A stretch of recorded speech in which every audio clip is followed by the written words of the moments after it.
আমানু ওয়া আমিলুস সলিহাতি কানাত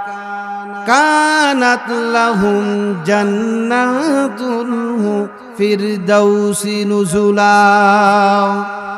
প্রিয় ভাইয়েরা আমার, আল্লাহ তাআলা বলেন, দুনিয়ার বান্দারা শোনো শোনো, আমি আল্লাহ রব্বুল আলামিন তোমাদেরকে জান্নাত দিব। বান্দা শোনো শোনো, দুইটা আমলের বিনিময়ে আমি আল্লাহ তোমাদেরকে জান্নাত দিব।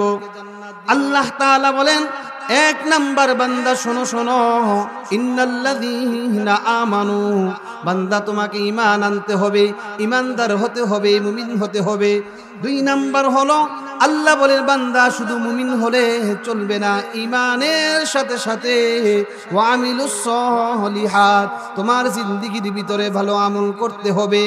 আল্লাহ রব্বুল আলামিন বলেন, মুমিন বান্দা শোনো শোনো, যদি তুমি ঈমান আনো আর আমলে সলে ভালো আমল করো, আল্লাহ তাআলা বলে বান্দা শোনো, আমি আল্লাহ রব্বুল আলামিন ঘোষণা দিলাম, মৃত্যুর পরে তোমাদেরকে জান্নাতুল ফেরদাউসের মেহমান বানায়া দিব।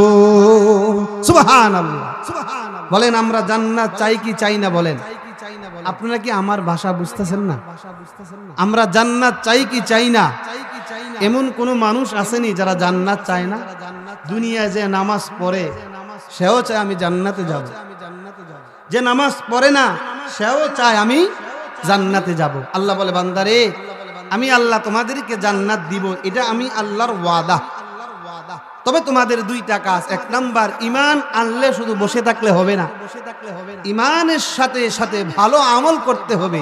আল্লাহ বলেন, কানাত লাহুম জান্নাতুল ফিরদাউসি নুজুলা, আমি আল্লাহ তোমাদেরকে জান্নাতের ভিতরে জান্নাতুল ফেরদাউসের মেহমান বানায়া দিব। সুবহানাল্লাহ বলেন, সুবহানাল্লাহ।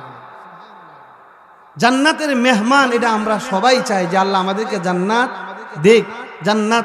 জান্নাতের ভিতরে সবচেয়ে উত্তম মাকাম হলো জান্নাতুল ফেরদাউস। নবীজি বলেন, ও আমার উম্মতেরা, তোমরা যখন আল্লাহর কাছে জান্নাত চাইবা তখন তোমরা আল্লাহর কাছে জান্নাতুল ফেরদাউসটা চাও, কারণ জান্নাতের সর্বোত্তম মাকাম হলো জান্নাত।